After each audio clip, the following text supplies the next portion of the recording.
imbere yawe n'ubundi hari bigaragara ko hari muri ambutiyaje. So iki gikamyo rero n'ubundi cyahise kinjira iyi moto, umumotari wari uyitwaye ndetse n'umugenzi bose bahita bahasiga ubuzima cyangwa se bose bahita bitaba Imana. So urumva yuko rero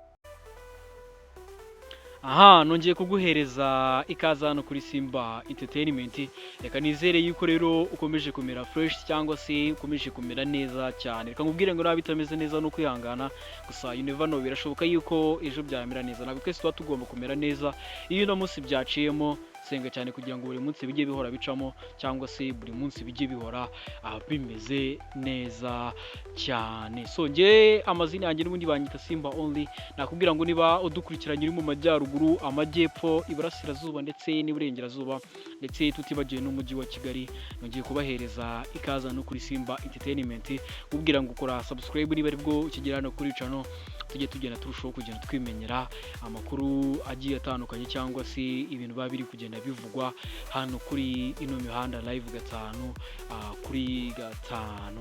Jewe n'ubundi ushobora kunyarukira ku mbuga nkoranyambaga zanjye, yaba Facebook, yaba Twitter, yaba Instagram, TikTok, Twitter ndetse n'izindi mbuga zisigaye zose, nukwandikamo Simba akarongo ko hasi Only, ubundi ukameriza igitekerezo cyawe, inyunganizi zawe wifuza ko twazakugezaho iki, cyane ko tukugezaho ibintu byinshi bigiye bitandukanye, amakuru ya siporo, amakuru ya politiki, showbiz, lifestyle, ibyamamare bibayeho gute, ibyo byose tugenda tubikugezaho cyangwa se tukakugezaho amakuru yiri wavugwa hano kuri ino mihanda kabisa.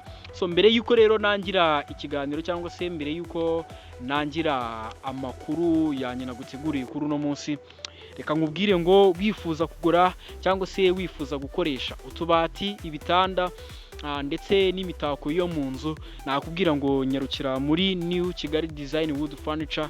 Ibiciro kabisa bamaje kuba babikubita hasi cyangwa se ibiciro babihananuye. Kuri ubu ngubu rero nawe ushobora kuba kabisa wakikoreshereza bimwe muri ibyo bikoresho nakubwiye hejuru, imitako, utubati tw'inkweto, ibitanda, ibintu byinshi bigiye bitandukanye. So bakora rero ku Gisozi n'ubundi mu Gakiriro. Nakubwira rero nimero yabo, ubundi bwo ukaza kubagana bakaguhereza ibyo wifuza. Aho waba utuye hose mu gihugu, waba utuye mu ntara, waba utuye mu mujyi wa Kigali, hose tukugeraho tukaguhereza serivisi nziza nkuko bikenewe. So nimero yabo rero ni 0783 68 62. Nimero yabo ndayisubiraho cyangwa se uri no kuyireba aho hasi. Nimero yabo ni 0783 68 62.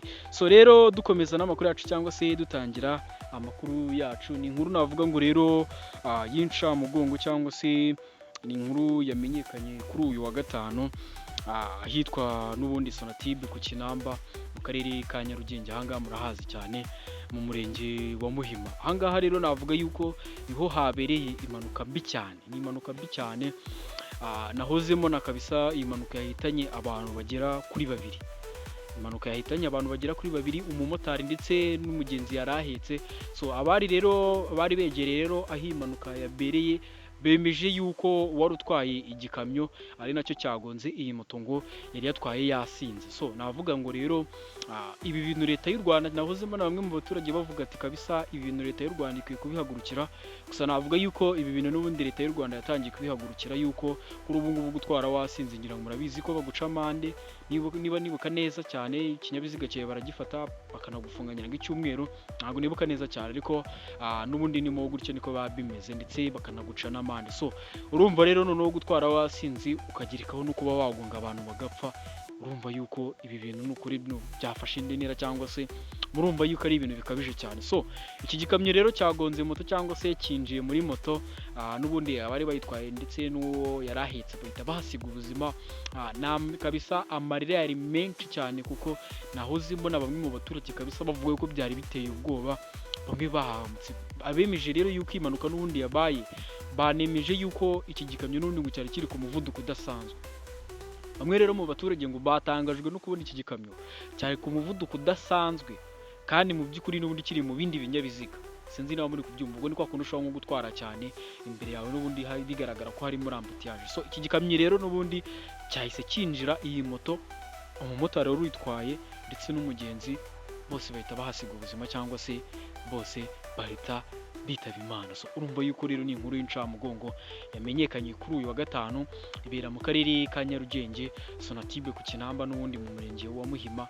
So navuga ngo rero ni ibintu bibi cyane, cyangwa se leta y'u Rwanda ikwiye guhagurukira ibintu nk'ibi ngibi. Nakubwira ngo rero niba ari bwo wari ukigera kuri icano hano, kora subscribe kugira ngo tuzajye tugenda twibanira no mu yandi makuru agiye atandukanye, cyangwa se mu zindi nkuru tugenda tukugezaho hano live gatanu kuri gatanu. Nkubwire ko ushobora no kunyarukira ku mbuga nkoranyambaga zanjye, haba kuri Instagram, haba kuri Facebook, Twitter, TikTok ndetse n'izindi zose zisigaye, mu kwandikamo Simba akarungo ko hasi, ukandikamo ijambo only, ubundi bwo ukamereza igitekerezo cyawe, inyunganizi zawe. Wifuza rero kuba wanamamagara cyangwa se tukagushyira muri group ya WhatsApp yacu, tugenda tubagezaho n'ubundi amakuru agiye atandukanye, n'ubundi bwo uranyura kuri iyo nimero uri buze kubona muri description, tuba twashyizemo aho hasi kabisa gatanu kuri gatanu. Dusoza rero no kuri iyi nkuru yacu. Iyi nkuru n'ubundi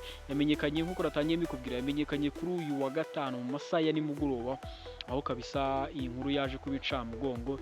Ubwo reka tunihanganishe bamwe mu miryango y'aba bantu bitabye Imana. Urumva yuko ni ibintu bitari byiza, ni ibintu bitari byiza gutwara wasinze rwose. Reka tubwire abashoferi bose, abamotari ndetse n'abandi bantu batwara ibinyabiziga, mukomeze kwihutira cyangwa se mukomeze kwikubita agashyi.